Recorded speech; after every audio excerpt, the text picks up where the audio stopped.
যোৱাকালি লক্ষ্মী পূজা গ'ল, আজি কাতি বিহু, দিৱালী সমাগত।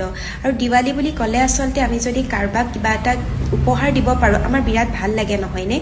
আনক সৰু উপহাৰ দিলেও আচলতে কেইগৰাকীমান মানুহক আমি এটা ভাল, পাৰিলে দামী উপহাৰেই দিব লাগে। যেনে ধৰক ৰাতিপুৱাৰ পৰা গধূলিলৈকে আমাক কাম বনত সহায় কৰি দিয়া সেই মানুহগৰাকীক, ভাত বনোৱা মানুহগৰাকীক, আৰু কাৰোবাৰ যদি কিবা ব্যৱসায় আছে তাৰ কৰ্মচাৰীসকলক, যেনেকৈ ধৰক মোৰ এতিয়া পাৰ্লাৰখন আছে, পাৰ্লাৰত কৰ্মচাৰীসকলক ভাল এটা যদি উপহাৰ দিওঁ, মানে তেওঁলোকৰ পচন্দত যদি উপহাৰ এটা দিওঁ, তেতিয়াহ'লে তেওঁলোকৰো কাম বন কৰাৰ হেঁপাহটো থাকিব, আমাৰ মাজত মৰম বাঢ়িব, আৰু ঘৰখনৰ কাৰণে মানে বিৰাট বেছি ভাল, আৰু ঘৰখনৰ প্ৰত্যেকজন সদস্যৰ মংগলৰ কাৰণে।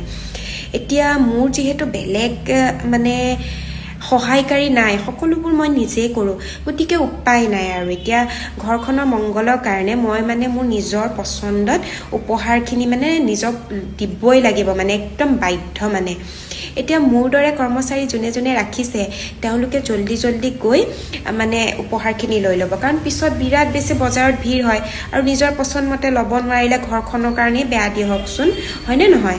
এতিয়া আগতীয়াকৈ বুদ্ধিটো দি দিছোঁ, পিছত আকৌ নক'ব আৰ্জেণ্টিনাজনীয়ে চব বুদ্ধি নিজৰ লগতে ৰাখে। আপোনালোককো কৈ দিছোঁ, জল্দি যাওক মানুহজনক লৈ, আৰু ঘৰখনৰ মংগলৰ কাৰণেহে উপহাৰখিনি লৈ লওক আকৌ।